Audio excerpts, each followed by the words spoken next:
প্রাণায়াম। প্রাণায়াম হলো গভীর শ্বাস, ছন্দবদ্ধ শ্বাস এবং বিকল্প নাসাতন্ত্রের শ্বাস প্রশ্বাসের মতো কৌশলগুলোর মাধ্যমে শ্বাস নিয়ন্ত্রণের অনুশীলন। যখন আমি হাঁটাচলা বন্ধ করলাম, আমার ডায়াবেটিস ধরা পড়লো। তা আমি বিভিন্ন রকমের সমস্যা, বিভিন্ন রোগে ভুগতেছিলাম। তখন হঠাৎ একদিন মনে হলো 2010 সালে যে আমি তো নেপালে এবং দিল্লিতে কিছু ইয়োগা শিখেছিলাম, আমি এটার একটু প্র্যাকটিস করি না কেন। তো যেইভাবে চিন্তা করলাম, তখন আমি ইনডোরে এসে বাংলাদেশে সর্বপ্রথম এই ইয়োগা, কেউ আউটডোরে কখনো ইয়োগা করতো না। 2010 থেকে এই যে মিরপুর 6 নম্বরে এই ইন্ডোর স্টেডিয়ামে সর্বপ্রথম একা শুরু করলাম। তো আমার দেখা দেখি আস্তে আস্তে প্রায় 100-150 লোকজন জমা হয়ে গেল এবং তখন রেগুলারলি প্রত্যেক দিন তাদের সবাইকে এটা শুরু করলাম। মজার ব্যাপার হলো এটা যে আমি যে প্রচণ্ড কোমর ব্যথার জন্য আমি দেশের সমস্ত ডাক্তারখানা, ইভেন আমি বাইরে গিয়ে ব্যাংককেও দেখিয়েছি, এখানে সিআরপি, পিজি বা মেডিকেল যত আছে, যত রকমের পেইন কিলার আছে সবগুলি খেয়েছি, কিন্তু কোনো প্রকারের কখনোই এই ব্যথাটা যাচ্ছিল না। তারপরে যখন আমি ইয়োগা শুরু করলাম 2010 থেকে, তখন থেকে আস্তে আস্তে আমার ব্যথাটা নির্মূল হওয়া শুরু হলো এবং বর্তমানে আজকে 2024-এ আমি এটা গ্যারান্টিতে বলতে পারি আমার আসলে আর কোনো কোমর ব্যথা নাই। প্রাণায়াম সব বয়সের সকলেই অভ্যাস করতে পারে এবং তা মনের জোর বাড়াতে দারুণ কার্যকর। নিয়মিত প্রাণায়ামের অভ্যাস করলে মনের সংযোগ বাড়ে। যারা ডিপ্রেশনে ভুগছেন তারা প্রাণায়াম অভ্যাস করলে নিশ্চিতভাবে উপকার পাবেন।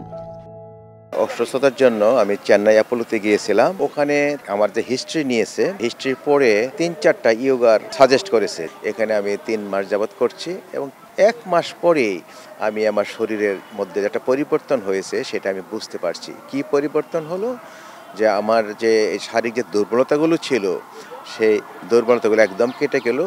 আমি সারা দিন কাজ করতে পারি, এখনো আমি অফিসে যাই, আমি ফুল স্পিডে এবং কাজ করি এবং আমার মনে হচ্ছে যে আমার ব্রেইনটা অনেক শার্প হয়েছে।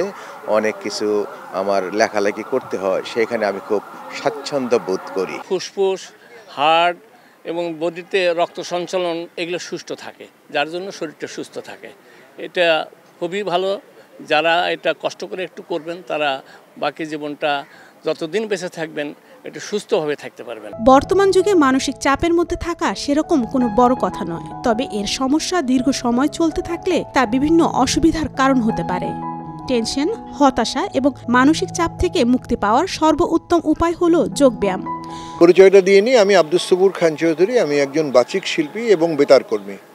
আমি বেতার থেকে চাকরির অবসর নিয়েছি অন্তত আজ 16-18 বছর হয়ে গেল, কিন্তু এখনও এই ইয়োগা করার কারণে, আমার এই যে ব্রিদিং এক্সারসাইজের কারণে এবং প্রতিদিন এই হাস্যোজ্জ্বল একটি সুন্দর একটি প্রভাত পাওয়ার কারণে আমি কিন্তু সারাদিন থাকি খুব উৎসব মুখর, আমি সারাদিন থাকি প্রাণবন্ত এবং কি বলবো, সারাদিন আমার সকল কাজের মধ্যে কিন্তু আনন্দ থাকে। এই জন্যেই ইয়োগাটা আমার জন্য খুব দরকার। আমার বয়স এখন 75 পেরিয়েছে, কিন্তু সে সত্ত্বেও আমি কিন্তু একেবারে চিরতরুণ আমার হৃদয়, শুধু এই ইয়োগাটা করার জন্যে। যোগব্যায়াম আমাদের স্বাস্থ্য এবং মানসিক শান্তির জন্য অত্যন্ত গুরুত্বপূর্ণ। যোগব্যায়ামে এমন অনেক আসন রয়েছে যেগুলো অনুশীলনে খুবই উপকারী। প্রাণায়াম শুধু মানসিক চাপই দূর করে না, ঘুমহীনতা, ক্লান্তিবোধ এবং দুর্বল স্মৃতিশক্তিকেও সবল করতে সাহায্য করে। বিশেষ করে আমি যে কথাটি বলতে চাই, আসলে আমি 6 বছর শুরু করছি এই ইয়োগা। গুরুজি আমাকে এই ইয়োগাতে, আমি প্রথমে ইনডোর স্টেডিয়ামের মধ্যে হাঁটতাম, তারপরে উনি আমাকে একদিন ডেকে বললো যে তুমি একটু ইয়োগা করলে হয়তো তোমার শরীর ভালো থাকবে। আসলেই আমার শরীর এখন খুবই ভালো, আমার কোনো ব্যথা বিষ নাই। আর সবচেয়ে বড় প্রাণায়াম যেটার জন্য আমি আসি ইয়োগাতে, সেটা হলো দম।